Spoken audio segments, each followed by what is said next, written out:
Hello and welcome back to Shaheen Group of Institutions. I'm covering Modern Indian History lecture for your CUET examination preparation. Today, this is the second part of chapter number 3, and this is Mahatma Gandhi and the Nationalist Movement. Today, we are going to discuss the making and unmaking of non-cooperation. Non-cooperation movement, which happened in 1921-22, it is remembered for a mass movement led by Gandhi. In this movement, the religious communities of India, whether they are Muslim or Hindu, both fought together and they cut the cooperation with the British India. So, आज की इस video में हम लोग देखेंगे कि non cooperation और दूसरे मूवमेंट से गांधी जी के वो किस तरीके से अमल में आए। महात्मा गांधी 1917 में जो ज़्यादा वक्त है 1917 का वो चंपारण में गुजारे। कल की क्लास में हमने देखा था कि गांधी जी ने जो अपना पहला सत्याग्रह शुरू किया वो चंपारण से शुरू किया, और उससे पहले गांधी जी 2 सालों तक इंडिया की सोसाइटी को स्टडी करने में, उसको समझने में गुजारे। 1917 में जब चंपारण जाते हैं गांधी जी, तो उनका जो मकसद होता है कि जो पीजेंट्स हैं, जो किसान हैं, उनकी सिक्योरिटी और उनकी फ्रीडम को वो इंश्योर कर पाएँ, जैसा कि जिस क्रॉप को वो उगाना चाह रहे थे उसके लिए उन्हें परमिशन मिल सके। इंडिगो जो प्लांटर्स थे, उनके जुल्म सितम से परेशान आकर किसानों ने गांधी जी को बुलाया था और ये सत्याग्रह काफ़ी सक्सेसफुल रहा। उसके बाद 1918 में गांधी जी ने 2 कैंपेन्स किए। पहला जो कैंपेन है गांधी का वो अहमदाबाद में है, और इसमें जो डिमांड थी वो ये थी कि जो टेक्सटाइल मिल वर्कर्स हैं, जो कपड़े के कारखाने के जो काम करने वाले कारीगर हैं, उनकी वर्किंग कंडीशन को लेकर ये सत्याग्रह हुआ था, जिसे अहमदाबाद सत्याग्रह के नाम से जाना जाता है। गांधी जी के इनिशियल ये 3 सत्याग्रह काफ़ी मशहूर हुए, 1917 का चंपारण और 1918 का अहमदाबाद, और दूसरा था खेड़ा। खेड़ा में जो फसल ख़राब हो जाने की वजह से लोग रेमिशन मांग रहे थे, यानी कि टैक्स पे करने से छूट चाह रहे थे, वो चीज़ ब्रिटिश गवर्नमेंट नहीं दे रही थी, और इसमें गांधी जी ने किस तरीके से समझौता कराया। तो ये तीनों सत्याग्रह काफ़ी इंपॉर्टेंट हो जाते हैं, और क्रोनोलॉजिकल ऑर्डर में इसको अरेंज करने के लिए भी आपके CUET एग्जामिनेशन में ये क्वेश्चन आ सकता है। तो 1917 में चंपारण सत्याग्रह, और 1918 में सबसे पहले अहमदाबाद, और दूसरा है खेड़ा। ये जो इनिशिएटिव्स हैं आपके, चाहे चंपारण में हो, अहमदाबाद या खेड़ा में, ये गांधी जी की लाइफ में जो नेशनलिस्ट आउटलुक था, जो डीप सिंपैथी फॉर पुअर यानी गरीबों के लिए जो बहुत ही गहरा उनका संवेदना या आप कह सकते हैं कि हमदर्दी थी, वो देखने को मिलती है इन तीनों के तीनों इनिशिएटिव्स में। वहीं साथ ही साथ ये भी देखने को मिल रहा है कि जो स्ट्रगल है फ्रीडम को लेकर या ब्रिटिश गवर्नमेंट के अगेंस्ट, वो अब लोकलाइज्ड लेवल पर हो रहा है। इसके बाद 1919 में गांधी जी ने एक और बड़ा सत्याग्रह जो है शुरू किया अगेंस्ट द कॉलोनियल रूलर्स। ये इस वक्त ऐसा हुआ कि 1918 के बाद 1919 में जो गांधी जी का पूरा मूवमेंट है, उसमें एक एक्ट पास किया, इसकी वजह से ये काफ़ी इंपॉर्टेंट हो जाता है।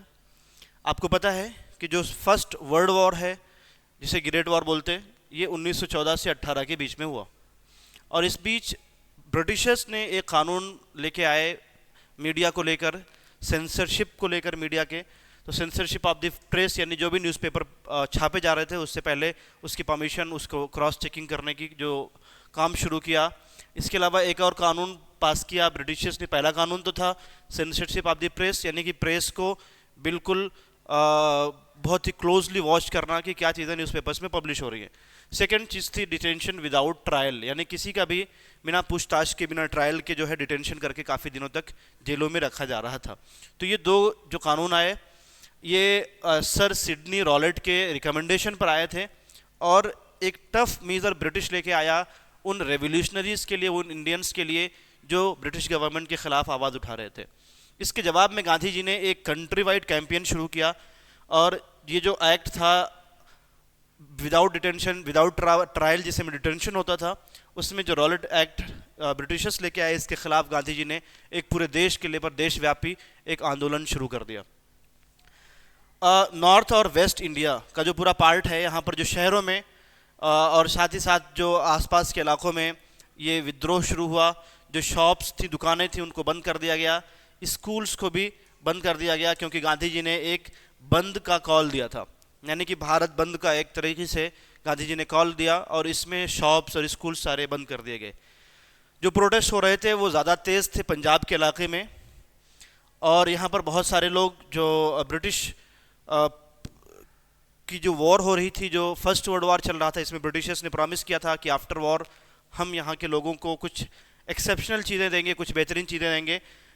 लोग ये समझ रहे थे कि इन्हें रिवार्ड मिलने वाला है, लेकिन इसके बदले में ब्रिटिश गवर्नमेंट ने यहाँ के लोगों को रॉलेट एक्ट दे दिया। ब्रिटिशर्स की फ़ौज के साथ जो इंडियंस लड़ रहे थे, ब्रिटिशर्स की तरफ से फर्स्ट वर्ल्ड वॉर में जिन्होंने अपनी जानें गंवाई थी, उन्हें एक उम्मीद थी, उनकी फैमिलीज़ को उम्मीद थी कि ब्रिटिशर्स उनके साथ कुछ अच्छा व्यवहार करेगा, उनके साथ कुछ बेहतरीन चीज़ लेके आने वाला है। लेकिन ब्रिटिशर्स ने उनको रिवार्ड देने के बजाय रॉलेट एक्ट दे दिया, यानी कि विदाउट ट्रायल उन्हें डिटेंशन होगा और प्रेस का सेंसरशिप।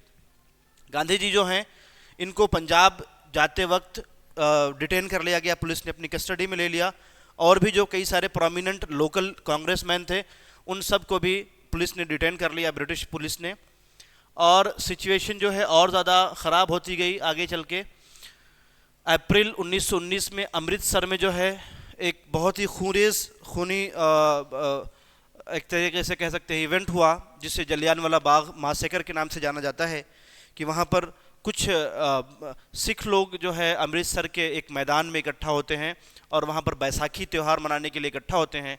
चूँकि ब्रिटिशर्स ने ये अनाउंस कर रखा था कि वहाँ पर एक तरीके से मार्शल लॉ लागू कर दिया गया है और किसी भी तरीके की गैदरिंग को रोका था, और ये चीज़ आम गांव वालों तक कन्वे नहीं हो पाई थी। ब्रिटिशर्स ने इस चीज़ को एक तरीके से अपनी नाफरमानी समझ के, और जो लोग वहाँ इकट्ठा हुए थे for the celebration of Baisakhi, उन पर निहत्थे लोगों पर गोलियाँ चला दी गई। और ये जो इवेंट है इसको जलियांवाला बाग मासेकर के नाम से जाना जाता है। ये एक्चुअली जो रॉलेट सत्याग्रह था, इसके रिस्पॉन्स में जलियांवाला बाग मासेकर हुआ, लेकिन इसमें काफ़ी सारे लोग मारे गए। और इस इवेंट ने, ये जो सत्याग्रह है रॉलेट सत्याग्रह, रॉलेट एक्ट के ख़िलाफ़ जो गांधी जी ने ये शुरू किया था, इसमें गांधी जी हकीकत में एक नेशनल लीडर बन के उभरे। अभी तक गांधी जी का जो रोल था, 1915 में अफ्रीका से आते हैं और 16-17 वो पूरा घूमते हैं, और जब 18 में वो सत्याग्रह के लिए बिहार जाते हैं, और उसके बाद में बिहार के बाद में गुजरात के 2 अलग अलग जगहों पर खेड़ा और अहमदाबाद में जाते हैं। तो उस वक्त गांधी जी की इमेज उतनी बड़ी एक नेशनल लीडर के तौर पर नहीं बनी थी, लेकिन 1919 में जब ये रॉलेट सत्याग्रह हुआ, इस वक्त गांधी जी एक नेशनल लीडर बन के उभरे। गांधी जी के इस सक्सेस को देखते हुए गांधी जी ने एक कैंपेन शुरू किया नॉन कॉपरेशन का, यानी कि we are not going to cooperate with the British government, and this tool was very powerful. ये जो नॉन कॉपरेशन पूरा मूवमेंट रहा, इसमें ब्रिटिश रूल के ख़िलाफ़, यानी कि ब्रिटिश रूल से हम कॉपरेट नहीं करेंगे, हम बिल्कुल भी ब्रिटिश की जो पॉलिसीज़ हैं उसमें हम साथ नहीं देंगे, उसको नहीं मानेंगे। 2 चीज़ें हैं गांधी जी के मूवमेंट में, एक नॉन कॉपरेशन, यानी कि हम ब्रिटिशर्स के साथ कॉपरेट नहीं करेंगे किसी भी फील्ड में, ना स्कूल, कॉलेज, यूनिवर्सिटीज़, उनकी बिजनेस में हम साथ नहीं देंगे। और दूसरी तरफ सिविल डिसोबीडियंस मूवमेंट जो गांधी जी का काफ़ी मशहूर है। सिविल डिसोबीडियंस में क्या होता है कि हम ब्रिटिश के कानून की जो लॉ है उसकी मुखालिफत करते हैं, मुखालिफत ही नहीं बल्कि हम उसको इम्प्लीमेंट ही नहीं होने देंगे। इसीलिए आपने 1930 में, अभी आगे चल के हम लोग देखेंगे कल के लेक्चर में, कि 1930 में गांधी जी ने साल्ट सत्याग्रह शुरू किया। That was the start of civil disobedience movement. तो सिविल डिसोबीडियंस मूवमेंट जो है, ये एक तरीके से ब्रिटिश के जो भी कानून हैं, जो भी रूल्स और रेगुलेशंस हैं, उनको नाफिज ना करने देना। और नॉन कॉपरेशन, ये फ़र्क आपको याद रखने की ज़रूरत है। नॉन कॉपरेशन का मतलब ये है कि ब्रिटिश की जो पॉलिसीज़ हैं, जितनी भी तरीके की पॉलिसीज़ हैं, हम उनको नाफिज नहीं होने देंगे, हम उसको मानेंगे ही नहीं, हम उसमें कॉपरेट नहीं करेंगे, ब्रिटिशर्स का हम पूरा बहिष्कार करेंगे। ये फ़र्क आपको समझने की ज़रूरत है। Indians who wished colonialism to end were asked to stop attending schools, colleges and law courts and not pay taxes. वो तमाम भारतीय जो चाहते थे कि कॉलोनियलिज्म ख़त्म हो, ब्रिटिश राज भारत से ख़त्म हो, उनसे ये गुजारिश किया गया, उनसे कहा गया कि स्कूलों को अटेंड करना बंद कर दें, कॉलेजेस को अटेंड करना बंद कर दें, जो लॉ कोर्ट्स हैं उनको भी अटेंड करना बंद कर दें। साथ ही साथ उनसे ये भी आग्रह किया गया कि आज के बाद अब कोई टैक्सेस पे नहीं करेगा। ये मूवमेंट इतना सशक्त हुआ ये मूवमेंट इतना ज़्यादा प्रभावशाली हुआ कि इसमें भारत के हर तबके ने हिस्सा लिया। समाज के हर तबके ने, हर एक समूह ने इसमें हिस्सा लेकर बढ़ चढ़ कर ब्रिटिशर्स का विरोध किया, नॉन कोऑपरेट किया। इसमें जो लोगों से पूछा गया था, कहा गया था कि renunciation of all voluntary association with the British government, यानी ब्रिटिश गवर्नमेंट के साथ जो कुछ भी हमारा एसोसिएशन है, जिस तरीके से भी हम जुड़े हुए हैं ब्रिटिश गवर्नमेंट के साथ, उसको छोड़ देना, बिल्कुल त्याग दे देना। रिनंसिएशन का मतलब होता है त्यागना। Non cooperation was effectively carried out. Gandhi ji कहते हैं कि अगर नॉन कोऑपरेशन को अच्छे तरीके से बरता गया, नॉन कोऑपरेशन के इस मिशन को अच्छे तरीके से अगर बरता गया, India would win swaraj within a year. Gandhi ji ने कहा कि अगर नॉन कोऑपरेशन, असहयोग को अच्छे तरीके से जारी रखा गया तो 1 साल के अंदर अंदर हमारा देश जो है वो ब्रिटिश रूल से आज़ाद होकर स्वराज यानी कि सेल्फ रूल इस्टेब्लिश हो जाएगा। और इस स्ट्रगल को और ज़्यादा ब्रॉड करने के लिए, और ज़्यादा समाज के दूसरे लोगों को शामिल करने के लिए गांधी जी ने बहुत ही बेहतरीन टेक्निक यूज़ की। और उसमें इन्होंने क्या किया, खिलाफत मूवमेंट जो उस टाइम पे चल रहा था 1920-21 में, कि खिलाफत मूवमेंट जब फर्स्ट वर्ल्ड वॉर हुआ, और फर्स्ट वर्ल्ड वॉर के बाद में जब टर्की के कैलिफेट को ख़त्म करके, ओटोमन कैलिफेट को ख़त्म कर दिया कमाल अतातुर्क ने, तो ये जो इवेंट है इसके लिए इंडियंस, जो मुस्लिम इंडियंस थे, अली ब्रदर्स जो हैं, इन्होंने एक मूवमेंट शुरू किया था, खिलाफत मूवमेंट, जिसे खिलाफत तहरीक के नाम से जानते हैं। रेशमी रुमाल तहरीक भी इसी से जुड़ा हुआ है। तो इस तहरीक में, इस मूवमेंट में वापस से इंडियंस ये चाह रहे थे कि हम खिलाफत रूल दोबारा से इस्टेब्लिश करेंगे।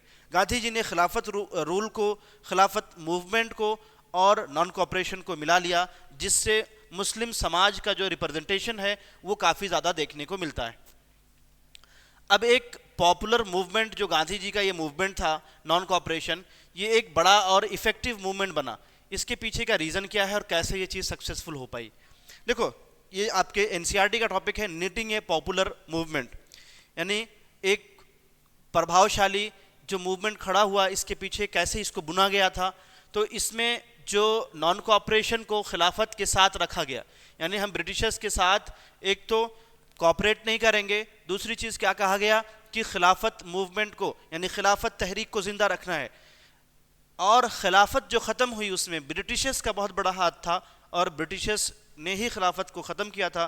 तो एक तरह से जो नॉन कोऑपरेशन की लड़ाई थी वो भी ब्रिटिशर्स के ख़िलाफ़ थी, और खिलाफत की तहरीक भी ब्रिटिशर्स के ख़िलाफ़ थी। तो ये दोनों लोग एक प्लेटफॉर्म पर आकर, जब इसकी वजह से इंडिया के जो 2 मेजर रिलीजियस कम्युनिटीज़ हैं, हिंदू और मुस्लिम, ये दोनों साथ साथ आके और कलेक्टिवली कॉलोनियल रूल के ख़िलाफ़, ब्रिटिश रूल के ख़िलाफ़ लड़ना शुरू किया इन्होंने। ये जो मूवमेंट्स हैं इसमें आप देखेंगे कि जो कॉलोनियल इंडिया के ख़िलाफ़ लोगों का एक एक्शन है, लोग विद्रोह पर उतरे हुए हैं। स्टूडेंट्स जो हैं स्कूल जाना छोड़ दिए, कॉलेज जाना छोड़ दिए, और जो स्कूल और कॉलेज गवर्नमेंट के ज़रिए से चल रहे थे उन तमाम का अपोज किया जाने लगा।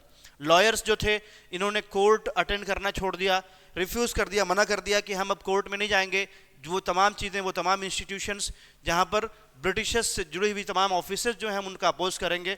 साथ ही जो वर्किंग क्लास थे ये भी धरने पर चले गए कई शहरों में, और बहुत सारे ऐसे शहरों में ऑफिशियल्स रिकॉर्ड के हिसाब से पूरे 1921 के आसपास जो है 396 स्ट्राइक्स, हड़ताल हो रहे थे हर जगहों पर, जिसमें 6 लाख से ज़्यादा वर्कर्स शामिल थे। और इसमें जो है बहुत ज़्यादा लॉस हुआ ब्रिटिशर्स का। इस तरीके से अगर देखा जाए कि सिर्फ शहरों और कस्बों में नहीं, बल्कि जो देहात के इलाके थे, जो कंट्री साइड था, वो भी इससे अफेक्ट हुआ। और जो हिल ट्राइब्स है नॉर्दर्न आंध्रा के, यहाँ पर जो ट्राइबल्स थे, जो कबायली थे, इन्होंने भी फॉरेस्ट लॉज, जो ब्रिटिशर्स ने फॉरेस्ट लॉज इंप्लीमेंट कर रखा था, उसका वायलेशन करना शुरू किया। अवध के रीजन में जो फार्मर्स हैं, किसान हैं, इन्होंने टैक्स पे करने से मना कर दिया। तो नॉन कोऑपरेशन ये काफ़ी इफेक्टिव हुआ, और ये जिस तरीके से ये मूवमेंट आगे बढ़ी थी तो बहुत ही ज़्यादा सक्सेसफुल रही, क्योंकि इसमें समाज के हर एक तबका, हर एक समूह हिस्सा ले रहा था। और इसमें जो अवध के फार्मर्स हैं इन्होंने डायरेक्टली टैक्स पे करने से मना कर दिया। इसके अलावा कुमायूं रीजन के जो पीजेंट्स थे, किसान थे, इन्होंने जो है कॉलोनियल ऑफिशियल के लिए जो लोड्स वगैरह, वो सामान जो उठाकर एक जगह से दूसरी जगह ले जाते थे, वो भी लेने से रिफ्यूज़ किया, मना किया। ये तमाम जो प्रोटेस्ट मूवमेंट्स देखने को मिलते हैं, ये तमाम के तमाम चीज़ें लोकल लेवल पर किसी न किसी नेशनलिस्ट लीडर के नेतृत्व में ये वर्क हो रहा था। तो ये गांधी जी के ज़रिए से शुरू किया गया जो मूवमेंट है वो काफ़ी सक्सेसफुल रहा नॉन कोऑपरेशन का। और नॉन कोऑपरेशन में के बारे में जो गांधी जी के बारे में एक अमेरिकन राइटर हैं लुइस फिशर, इन्होंने लिखा है कि नॉन कोऑपरेशन जो था became the name of an epoch in the life of India and the Gandhi ji. Non cooperation was negative enough to be peaceful but positive enough to be effective. It entailed denial, renunciation and self discipline. ये सिर्फ गांधी जी की ज़िंदगी में नहीं बल्कि पूरी India की life में ये एक बहुत ही बड़ा चैप्टर है जो नॉन कोऑपरेशन है। नॉन कोऑपरेशन निगेटिव था क्योंकि ये पीसफुल था, इसमें कोई लड़ाई झगड़ा नहीं, कोई मारपीट नहीं, कोई हथियार नहीं उड़ा रहा है। और वहीं दूसरी तरफ ये पॉजिटिव भी था क्योंकि ये बहुत ही ज़्यादा इफेक्टिव हुआ। तो नॉन कोऑपरेशन ना सिर्फ ये कि एक बहुत ही बड़ा पावरफुल टूल गांधी जी ने यूज़ किया नॉन कोऑपरेशन के ज़रिए से ब्रिटिशर्स की मुखालिफत करने में, इसमें डिनायल था, रिनंसिएशन यानी कि चीज़ों को इनकार करना, त्याग देना, छोड़ देना, और सेल्फ डिसिप्लिन। ये बहुत ही इंपॉर्टेंट चीज़ है। किसी भी अगर सत्याग्रह को, किसी भी मूवमेंट को अगर हमें लॉन्ग लास्टिंग बनाना है, देर तक चलाना है, तो इसके लिए ये सेल्फ डिसिप्लिन होना बहुत ज़रूरी है। और ये एक तरीके से ट्रेनिंग था फॉर सेल्फ रूल। ये अमेरिका का जो गांधी जी का बायोग्राफर है लुइस फिशर, इसने लिखा है इसके बारे में। As a consequence of non-cooperation movement, the British Raj was shaken its foundations for the first time since the revolt of 1857. 1857 के बाद ये पहली बार था जब नॉन कॉपरेशन के ज़रिए से ब्रिटिश इंडिया की जो नींव है वो गांधी जी के नेतृत्व में नॉन कॉपरेशन मूवमेंट के ज़रिए से हिलाई गई। फरवरी 1922 में एक बहुत ही अनहोनी घटना होती है जिसके बाद Gandhi ji non cooperation movement को कॉल ऑफ कर लेते हैं। हुआ ऐसा कि गोरखपुर जो उस वक्त के यूनाइटेड प्रोविंस में एक शहर था, वहाँ पर एक चौरी चौरा नाम की जगह है। चौरी चौरा में कुछ किसानों ने, कुछ पीजेंट्स ग्रुप ने एक पुलिस स्टेशन पर जाकर अटैक कर दिया और उसे आग लगा दिया। और इस इवेंट की वजह से गांधी जी काफ़ी नाराज़ हुए और उन्होंने जो अहिंसा का रास्ता अपनाया था, जो एक तरीके से नॉन वायलेंट जो प्रोटेस्ट गांधी जी कर रहे थे, उसके खिलाफ कहीं ना कहीं लोग जाकर और इस पुलिस स्टेशन को जला देते हैं और इससे गांधी जी काफ़ी नाराज़ होते हैं। ये बात है फरवरी 1922 की। इसके बाद में इसमें कई सारे जो कांस्टेबल्स हैं वो इसमें जल जाते हैं और ये जो वायलेंस था ये गांधी जी को काफ़ी ही नागवार गुजरा। और इसके बाद में गांधी जी ने पूरे मूवमेंट को कॉल ऑफ कर लिया और उन्होंने कहा, no provocation can possibly justify brutal murder of man who had been rendered defenseless and who had virtually thrown themselves on the mercy of the mob. Gandhi ji इसमें कहते हैं कि कोई भी प्रोवोकेशन, कोई भी ऐलान, कोई भी सफाई, कोई भी आप अगर जस्टिफिकेशन आज दे रहे हैं वो काफ़ी नहीं होगा क्योंकि यहाँ पर कुछ लोगों का ब्रूटल मर्डर हुआ है, लोगों की जानें गई हैं, वो जो डिफेंसलेस थे, जिनकी हेल्प करने वाला कोई नहीं था और भीड़ के रहम पर उन्हें छोड़ दिया गया था। तो ऐसे लोगों के लिए गांधी जी नाराज़ होकर और उन्होंने पूरे मूवमेंट को वापस ले लिया और नॉन कॉपरेशन 1922 में आकर ख़त्म हो जाता है। ये इवेंट अगर ना होता, नॉन कॉपरेशन अगर ना हुआ होता, तो शायद इस देश की दशा और दिशा बहुत पहले ही बदल चुकी होती। इसके बाद में अगर हम देखें आगे, जो नॉन कॉपरेशन मूवमेंट चल रहा था, इस बीच में कई सारे इंडियंस जो हैं वो जेलों में भी गए। गांधी जी खुद भी 1922 मार्च महीने में जो है जेल में गए। मार्च 1922 में गांधी जी अरेस्ट हुए और इनके ऊपर सेडिशन का केस लगा, यानी कि राजद्रोह का केस। ये केस बड़ा ही गंभीर लगा। जो जज इनका ट्रायल कर रहा था वो गांधी जी से बहुत ज़्यादा प्रभावित था, जस्टिस सीएन ब्रूमफील्ड। और इन्होंने एक बहुत ही इम्पॉर्टेंट स्पीच दिया उस टाइम पे, बहुत ही रिमार्केबल स्पीच दिया जब ये सेंटेंस दे रहे थे, गांधी जी को सज़ा दे रहे थे।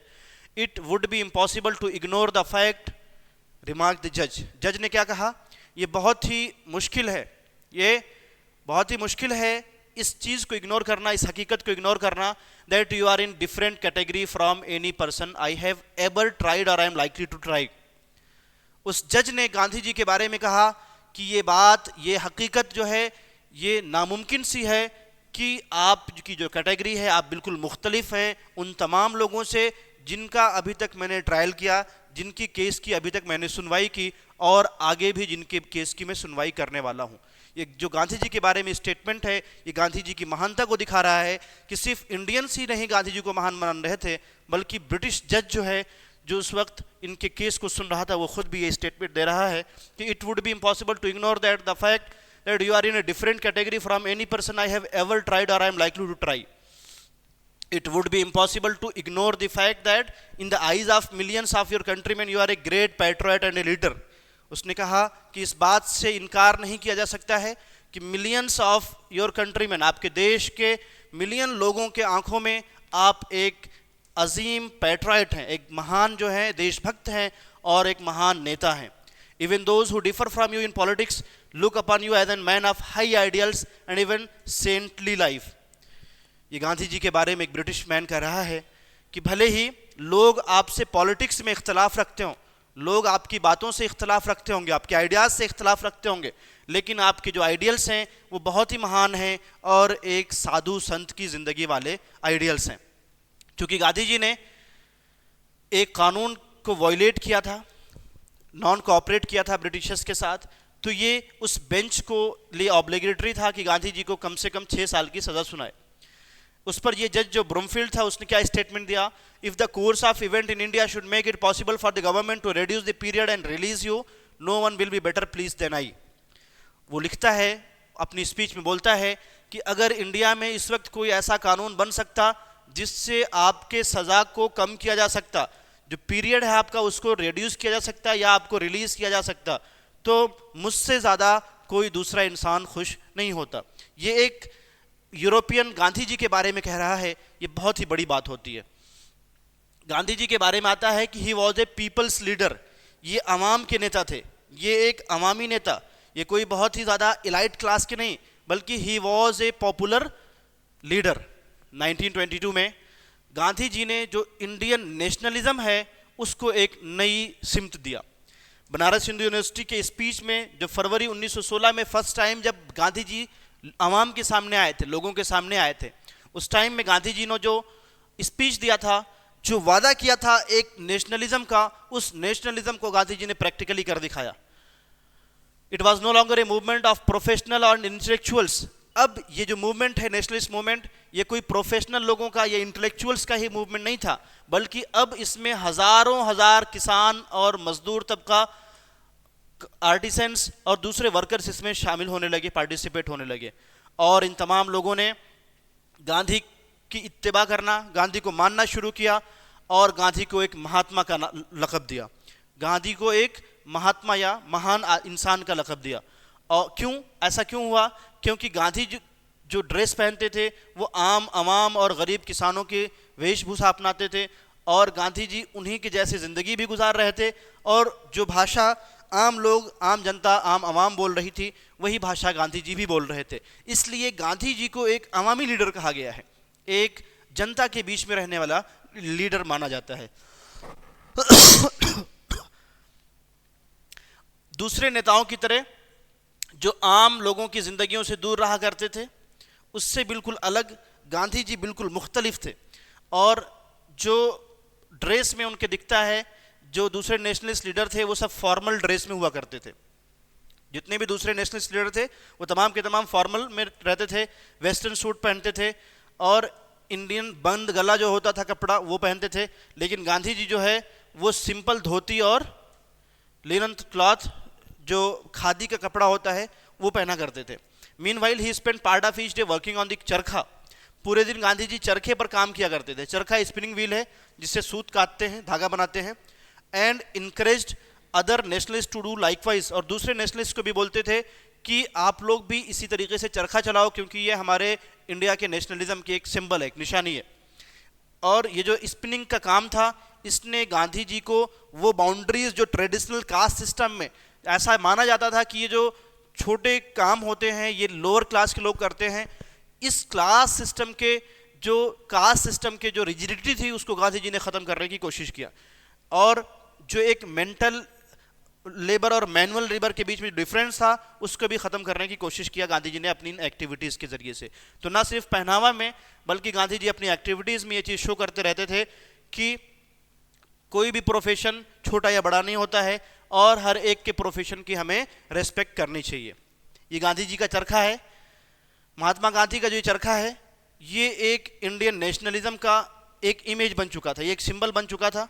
1921 में जब गांधी जी साउथ इंडिया का टूर कर रहे थे तो इन्होंने अपनी जो सर है उसको बिल्कुल शेव कर रखा था और जो इनका कपड़ा था लिनन क्लॉथ, लॉयन क्लॉथ यानी कि मोटा कपड़ा जो रहता है खादी का, ताकि वो गरीबों जैसे ही दिखें। और इनकी इस नए अपीयरेंस को जो है एक तरीके से एक साधु संत की ज़िंदगी या एक तरीके से कह सकते हैं कि जो तमाम दुनिया की चीज़ें छोड़ छाड़ के जो इंसान बिल्कुल दुनियावी ज़िंदगी से उठ चुका होता है, इस तरीके की क्वालिटी वो दिखा रहे थे। और जो मॉडर्न टाइम के कल्चर्स हैं चकाचौंध करने वाले, उससे वो अपने आप को दूर दिखा रहे थे। तो इस तरीके से गांधी एक पॉपुलर लीडर बने। एक न्यूज़पेपर की कटिंग उस टाइम की देखी जा सकती है जब गांधी जी के बारे में एक हिंदी न्यूज़पेपर गोरखपुर में लिखता है उनकी स्पीच की वजह से। भटनी नाम की एक जगह है, वहाँ पर गांधी जी लोकल पब्लिक के पास देखे गए, वहाँ पर लोगों को उन्होंने संबोधित किया।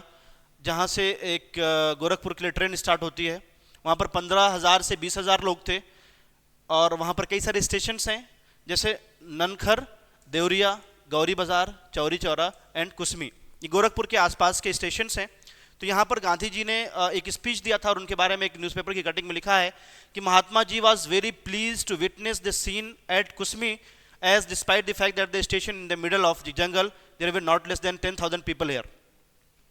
गांधी जी जब कुसमी पहुँचे तो वो जंगल में था, बिल्कुल बहुत ही पॉश एरिया में, अंदर के एरिया में था, जंगल में था स्टेशन, और वहाँ पर 10,000 से जो है ज़्यादा आबादी रही होगी।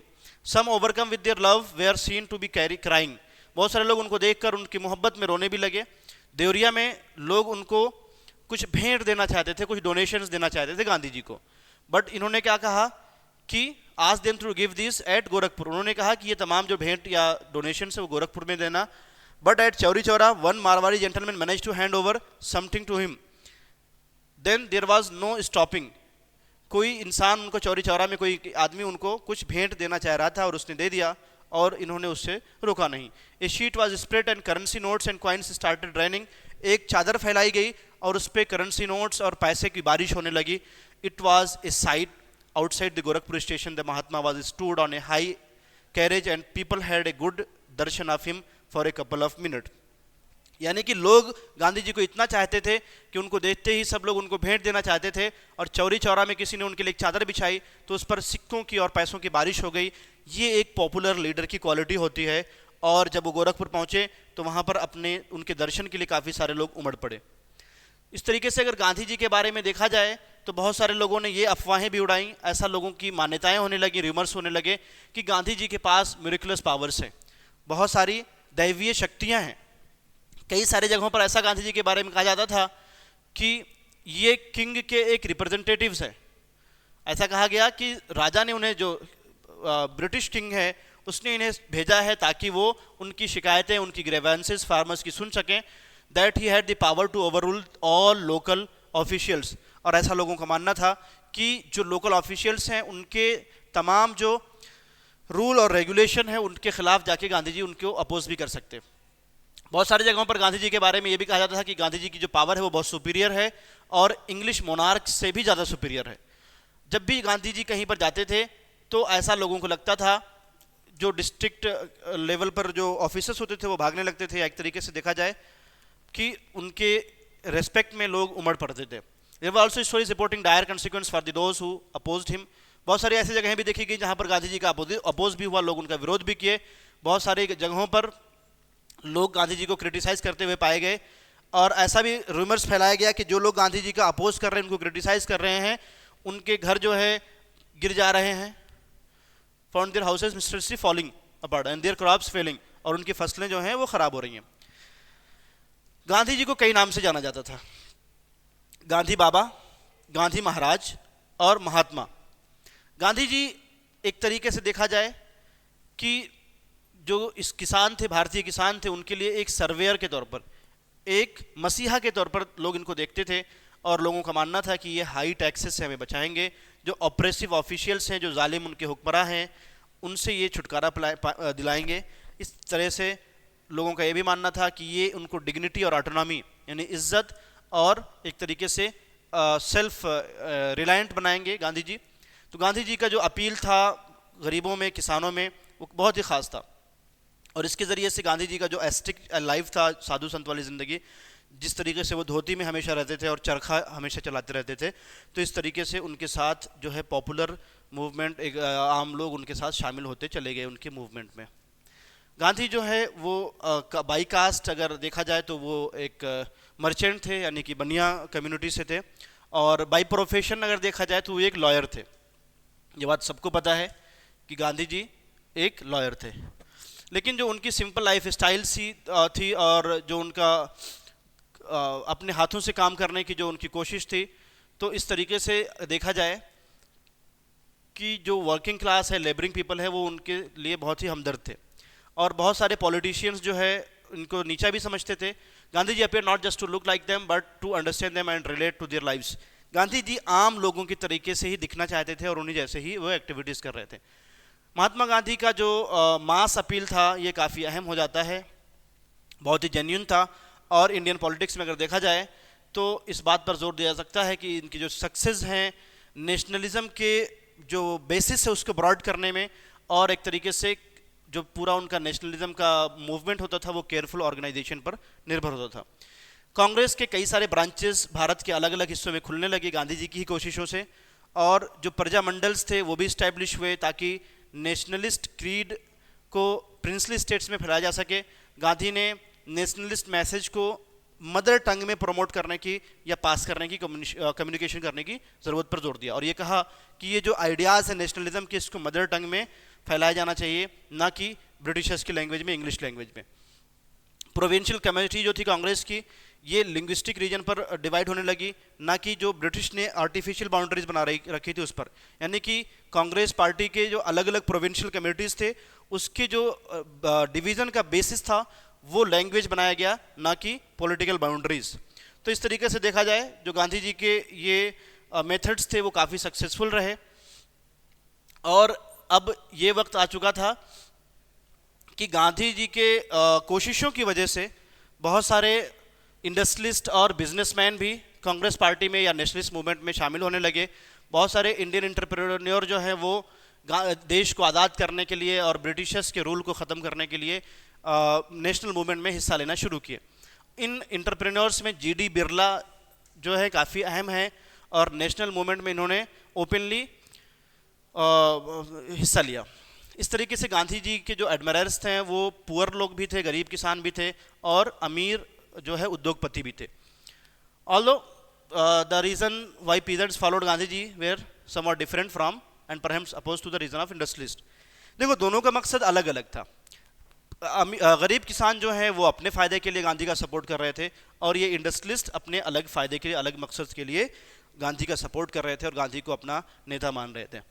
गांधी जी का अगर रोल देखा जाए तो वो काफ़ी ज़्यादा है, और गांधीयन नेशनलिज्म का जो आइडिया है ये काफ़ी ज़्यादा मजबूत हुआ, और गांधी जी के जो फॉलोअर्स हैं इस गांधीयन नेशनलिज्म को प्रमोट किया उन्होंने।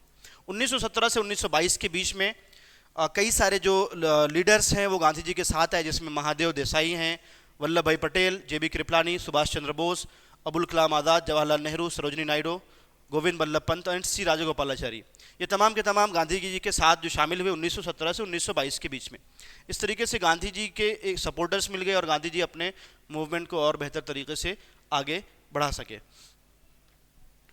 अगर देखा जाए तो गांधी जी के जो सपोर्टर्स हैं, जो उनके एसोसिएट्स हैं, वो अलग अलग इलाकों से आते थे, और साथ ही साथ उनका जो रिलीजियस बैकग्राउंड है वो भी एक दूसरे से डिफरेंट था। यानी गांधी को के जो सपोर्टर्स हैं, जो उनके फॉलोअर्स हैं, वो सिर्फ एक ख़ास रीजन या ख़ास रिलीजन के नहीं थे, बल्कि डिफरेंट रीजन्स, अलग अलग इलाकों से वो बिलोंग करते थे और अलग अलग रिलीजियस ट्रेडिशन से भी बिलोंग करते थे। और गांधी जी ने जो यूनिटी की जो बात कही, हिंदू मुस्लिम यूनिटी की बात, और ये जो ज़्यादा एविडेंट है 1921-22 से, ये काफ़ी अहम हो जाता है।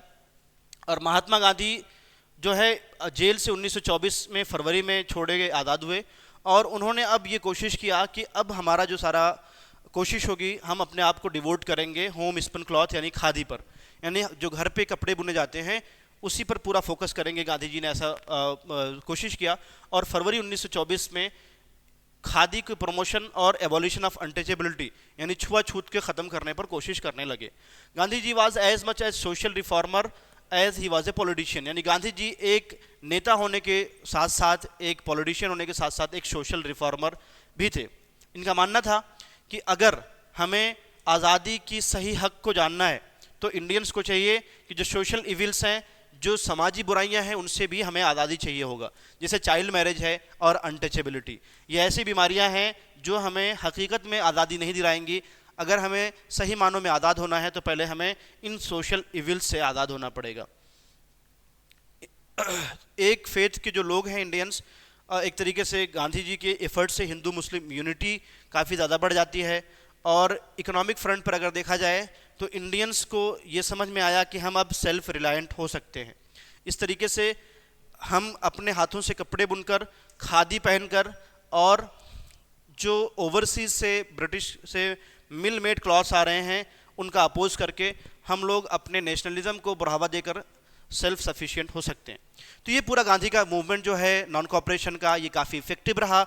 और इसमें ना सिर्फ ये कि गांधी जी लोगों को एक प्लेटफॉर्म पर यूनाइट करने में कामयाब हुए, बल्कि गांधी जी तमाम इलाके से, तमाम तबके से लोगों को नेशनलिस्ट मूवमेंट में हिस्सा लेने के लिए एक प्लेटफॉर्म दिया। इस तरह से गांधी का ये नॉन कॉपरेशन मूवमेंट काफ़ी सक्सेसफुल रहा। Thanks for watching. आज के लिए इतना ही, फिर मिलेंगे नेक्स्ट वीडियो में। Thank you so much.